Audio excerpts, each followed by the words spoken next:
Boston Herald here with another guest-listed guitar, this time with Mark Erelli, who is going to talk a little bit of bluegrass and guitar in general.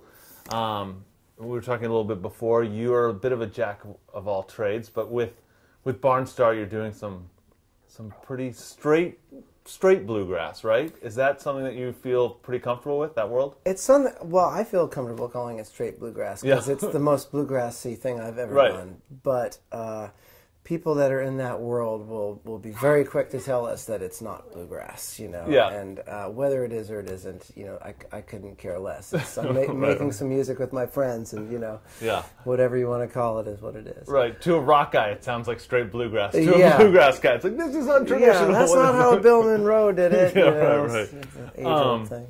Tell me a little bit about how you, like, your approach to guitar when you first started playing, and then maybe a little bit about how you've learned to fake it pretty damn well in the bluegrass world. Well, my initial approach was just to play along with records, and it always has been. Whether I was just starting to learn chords and playing along to, you know, Eagles and Jackson Browne and Jimmy Buffett.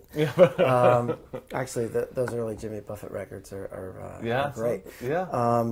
But that's basically how I started, and that's kind of still what I do. If I'm doing like sideman work, you know, I'll ask someone to give me a copy of the record or, you know, a demo of the song, and I'll play along in my office over and over again, just like I did when I was, you know, a teenager locked away in my bedroom. Play a little something from the album, a little something that's sort of you that you really dig. Sure. Well, I mean, I did. I can't.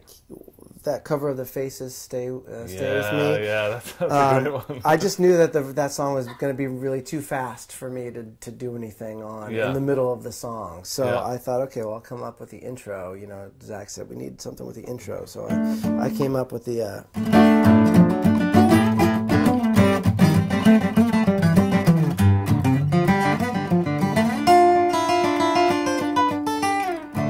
You know, so I came up with that kind of thing.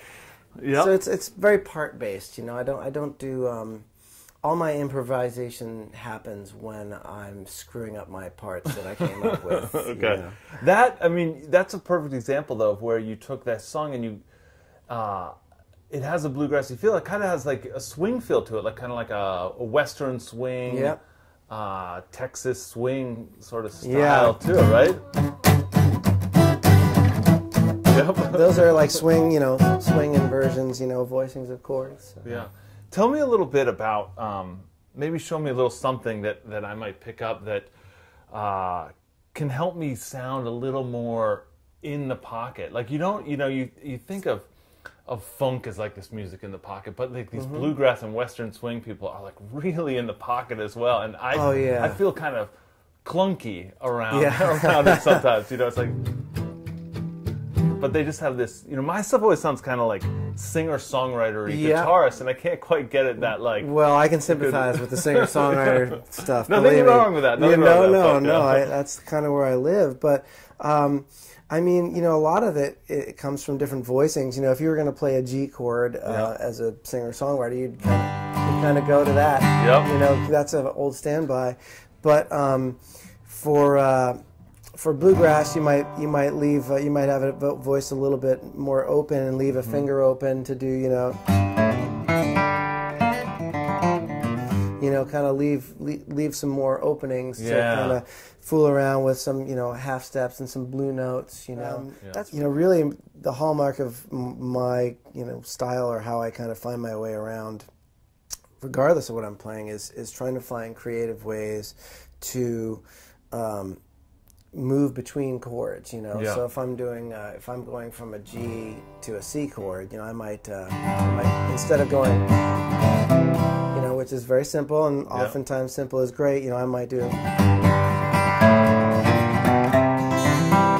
know, just kind of throw in, the little chromatic kind of half steps, you know, and like I said, like really, what happens, you know, instead of what I mean to do is usually the most interesting, and then I try and figure, like, gosh, what just happened, you know? I like, you know, one thing I never even thought about is I just always play my G like this, always. And if I wasn't going to, I'd probably play it like this. But that really doesn't. I saw you. You know, you had it here. So you had this finger to do some fun stuff with. I never even thought of that. Yeah, I mean, I'm sure there's things you could do with the pinky up here. I hadn't even thought of that, but I mean, this, you know, I kind of get, and then I end up on that voicing. You know, if I'm strumming, it's very easy for me to get that kind of 2-beat feel.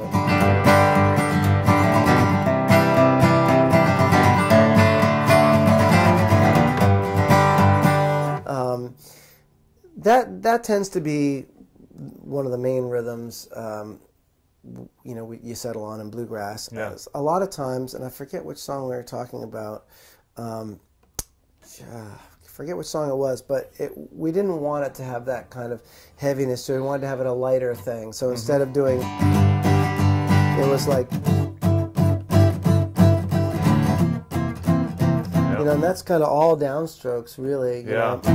But I'm muting the chord with my left hand in between. So, Mark, thanks so much for coming in. Man, thanks for having me. Appreciate it.